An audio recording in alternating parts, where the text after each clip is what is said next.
99% అట్లా చెప్పడానికి కూడా కొంచెం అధ్యక్ష వీళ్ళని ఒక నిమిషం అధ్యక్ష 99% అయిపోతే మాకు పనే లేదు అధ్యక్ష. ఇప్పుడు మీకేం పని ఉంది? మీరు ఆరోగ్య శాఖ మంత్రిగా అధ్యక్ష వారు మా గౌరవ సభ్యులంటే ప్రశాంత్ రెడ్డి గారిని మాకు గౌరవం. వారు ఆరోగ్య శాఖ మంత్రిగా కేసీఆర్ గారికి చాలా దగ్గర మనిషి. చండీ యాగాలు రుద్రయాగాలు చేసి కానీ రోడ్ల గురించి ఎప్పుడు పట్టించుకోలే. నువ్వు 99% చేస్తే నాకేం పని ఉండే? మా సీతక్కకేం పని ఉండే? ఒక్క రోడ్ లేదు అధ్యక్ష. ఆయన 99% చేసినట ఉప్పల్ రోడ్ అధ్యక్ష. సార్ దానికి టైం ఇవ్వాలి సార్. ఉప్పల్ సెంటర్ పోదాం అధ్యక్ష.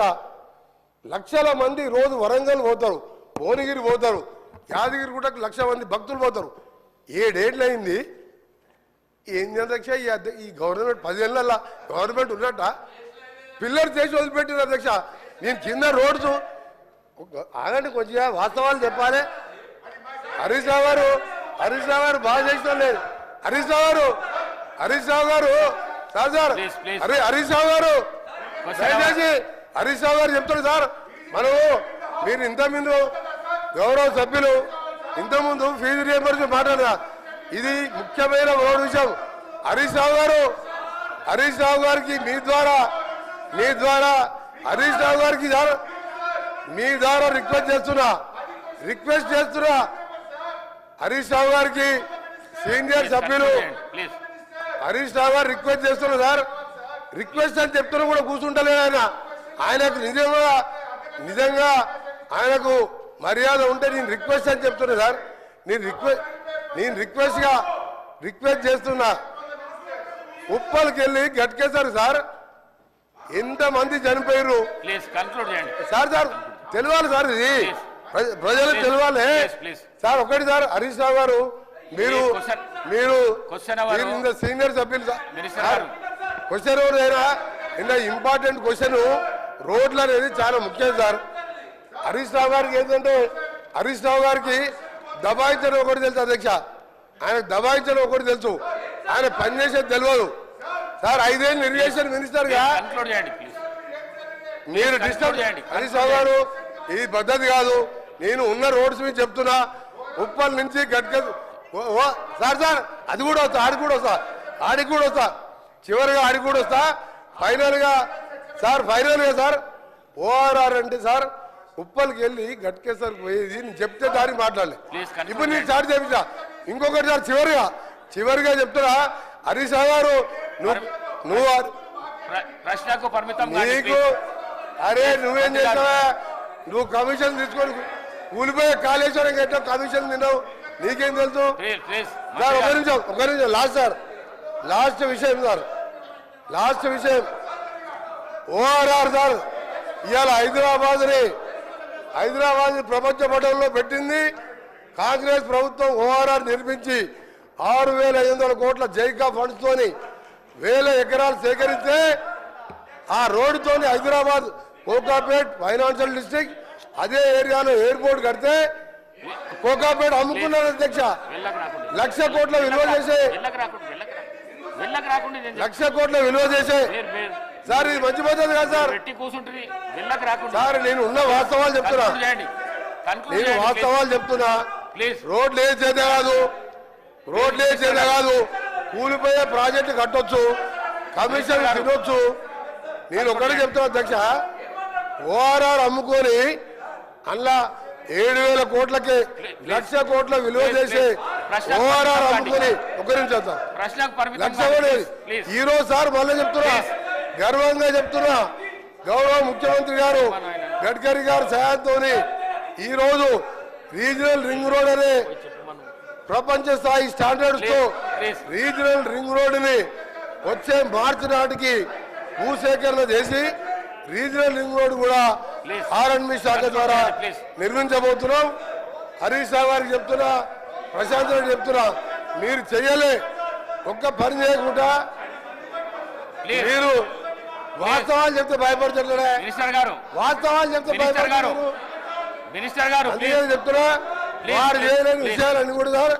చివరిగా ట్రిపుల్ ఆర్ని రీజనల్ రింగ్ రోడ్ దాదాపు 38,000 కోట్లతోని వచ్చే 4 ఏళ్లలో పూర్తి చేసి హైదరాబాద్ని ప్రపంచ పటంలో పెట్టాలనేదే మా ప్రభుత్వ లక్ష్యం.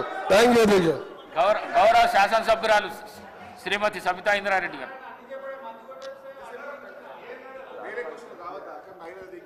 అధ్యక్ష ధన్యవాదాలు మైక్ ఇచ్చినందుకు. అధ్యక్ష లాస్ట్ అసెంబ్లీలో అసలు నాకు మైక్ ఇవ్వనన్నారు, అసలు మొత్తం 4 సంవత్సరాలు ఇవ్వరేమనుకున్నాను, ఇచ్చినందుకు ధన్యవాదాలు అధ్యక్ష. అధ్యక్ష ఈరోజు గౌరవ మంత్రి గారు సమాధానం చెప్తూ కామారెడ్డి జాతీయ రహదారి గురించి, కరీంనగర్ కామారెడ్డి ఎల్లారెడ్డి గురించి అడిగారు అధ్యక్ష. కానీ దాని తర్వాత ఇక అన్ని గౌరవ మంత్రి వారు అన్ని వివరించి చెప్పారు. కానీ ఒకటి, మీరు పోతున్న రోడ్డు కానీ నేను పోతున్న రోడ్డు కానీ ముఖ్యమంత్రి గారు పోతున్న రోడ్డు కానీ Bijapur to Hyderabad to Bijapur road అధ్యక్ష. మన్నెగూడ నుండి బీజాపూర్ వరకు కంప్లీట్ అయింది. ఈ రోడ్ కూడా శాంక్షన్ వచ్చి 2 సంవత్సరాలు అయిపోయింది. ఎన్నికల కన్నా ముందే ల్యాండ్ అక్విజిషన్ 1300 కోట్లు పెట్టి ల్యాండ్ అక్విజిషన్ కూడా కంప్లీట్ చేస్తున్నాం. గౌరవ మంత్రి గారు ఇప్పుడు వచ్చినాక ఏదో ల్యాండ్ అక్విజిషన్ చేసినామని చెప్తున్నారు, అది కరెక్ట్ కాదనేది మీ ద్వారా గౌరవ మంత్రి గారికి చెప్తున్నాను. వాళ్ళ అధికారులు తప్పుడు సంకేతాలు ఇచ్చి తప్పుడు సమాచారం ఇచ్చి ఉంటారు అధ్యక్ష. 1300 కోట్లు పెట్టి అప్పుడే ల్యాండ్ అక్విజిషన్ చేస్తున్నాం. కానీ ఎందుకు ఆగింది అనేది, అక్కడ ఎంతమంది ప్రాణాలు పోతున్నాయని మనందరికీ తెలుసు అధ్యక్ష. 2 రోజులకు ఒక యాక్సిడెంట్ అవుతుంది, ఎంతమంది ప్రాణాలు పోతున్నాయి. ఎన్జిటీలో కేసు వేసిండ్రు అధ్యక్ష. ఎన్జిటీలో కేసు వేసినప్పుడు అధికారులు కరెక్ట్ అయిన ఇన్ఫర్మేషన్ ఇచ్చి దాన్ని స్టే వెకేట్ చేయించాలి అధ్యక్ష.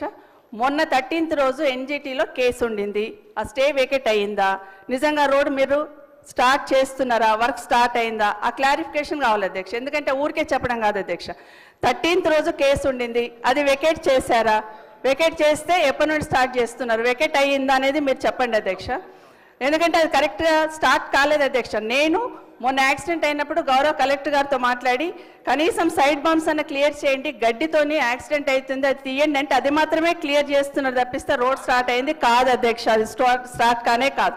ఒకవేళ నిజంగానే చెట్లు తొలగించడానికి ఇబ్బంది ఉందన్నప్పుడు చెట్లు లేని దగ్గరన్నా రోడ్డు చేస్తామనన్నా క్లారిఫికేషన్ తీసుకొని ఎన్జిటి దగ్గర పర్మిషన్ తీసుకున్నా స్టార్ట్ చేయాలి అధ్యక్ష. మీకు తెలుసు అధ్యక్ష ఎన్ని యాక్సిడెంట్లు అవుతున్నాయి, దయచేసి ఆ రోడ్ మీద క్లారిఫికేషన్ అని గౌరవ మంత్రి గారిని కోరుతా ఉన్నాను అధ్యక్ష. ఇది ఒక్కటే ప్రశ్నకు పరిమితం అయ్యి జవాబు చెప్పండి సభ్యురాలు ప్లీజ్. అంటే సార్ ఎప్పుడు కూడా హౌస్ ద్వారా మీ ద్వారా హౌస్ ద్వారా ప్రజలను మిస్గైడ్ చేయొద్దు. ప్రాజెక్ట్ కాస్ట్ ఈజ్ 800 కోట్లు, ల్యాండ్ ఎక్విజిషన్కు 1300 కోట్లు వాళ్ళ ప్రభుత్వంలో చెల్లించిన అధ్యక్ష. నిజంగా చెప్పడానికన్నా 130 కోట్లు ల్యాండ్ ఎక్విజిషన్ పే చేసిండు, అప్పటికి అపాయింటెడ్ డేట్ రాలేదు, ఎన్జిటీలో స్టే ఉన్నది, స్టే మన వెకేట్ చేపించి స్టే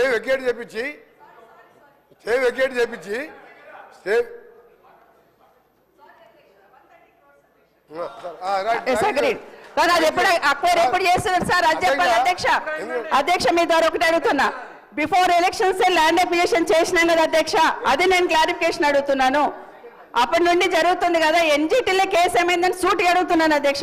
240 కోట్లే శాంక్షన్ రోడ్కి, 130 కోట్లు ల్యాండ్ అక్విజిషన్ చేసుకున్నాము, అది కరెక్ట్ అధ్యక్ష, అయిపోయింది కంప్లీట్. కానీ ఎప్పటి నుండి ఎప్పుడు వెకెట్ అవుతుంది ఎన్జిటీలో మాత్రమే అడుగుతున్నాను అధ్యక్ష. ఎన్జిటీలో క్లియర్ అయింది, 28/11 రోజు అపాయింటెడ్ డేట్ ఇచ్చిండ్రు, 29th రోజు ఈ 29 మొన్న నవంబర్ మొబైలైజేషన్ వర్క్ స్టార్ట్ అయింది. వారు అదే జిల్లా వారు ఇప్పుడు పోయి చూసుకోవచ్చు వర్క్ నడుస్తుందా లేదా. మీరు ఎప్పుడు కూడా వాస్తవాలు ఒప్పుకోవాలి. గట్కేసర్ ఫ్లైఓవర్ 7 ఏళ్ళు అయింది. మీ సంగతి చెప్పాలంటే ఒక రోజంతా పడుతుంది అధ్యక్ష, ఒక రోజంతా పడుతుంది, అన్ని అబద్ధాలే. ఒక్క మంచి పని చేయకుండా రాష్ట్రాన్ని 100 ఏళ్ళ విధ్వంసం సృష్టించి వీళ్ళు ఓ రోజు బేడీలు వేసుకుంటారు. బేడీలు వేస్తారు పోలీసు వాళ్ళు అధ్యక్ష, పోలీసు వాళ్ళు వేస్తారు, రేపే మాపే పోలీసు వాళ్ళు బేడీలు వేస్తారు, వాళ్ళు బేడీలు వేసుకునేది. ఆ బేడీలో ఫోటో చూస్తే ఒక నిమిషం సార్, ఆ బేడీలో ఫోటో చూస్తే అసలు బేడీలు వేసుకునేది ఇద్దరు, వాళ్ళు బేడీలు వేసుకోలేదు, అమాయకులకు బేడీలు బేడీలు వేస్తానికి రేపు మాప పోలీసు వాళ్ళు వస్తారు, బేడీలు వేసుకొని తీసుకుపోతారు.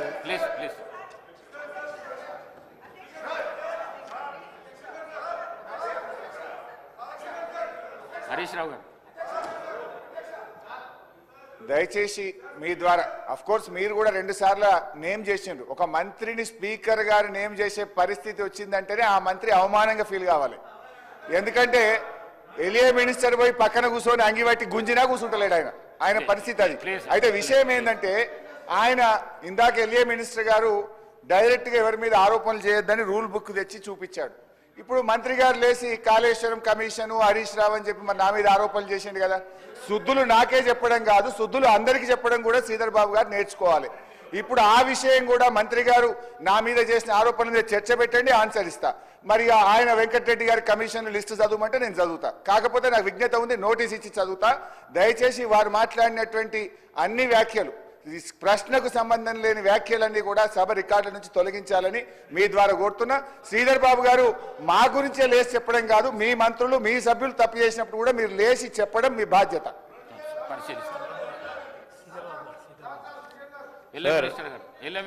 సభా సాంప్రదాయాలకు సంబంధించి రూల్స్ ప్రొసీజర్కి సంబంధించిన అంశం విషయంలో మేము వారికి కూడా తెలియజేస్తామని అధ్యక్ష, ఎవరైనా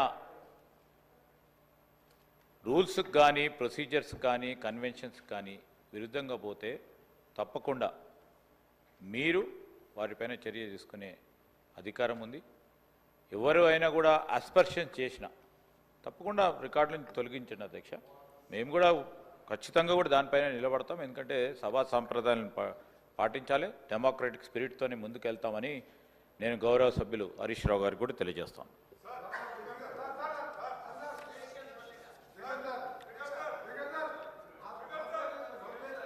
సమయం 11 అయ్యింది.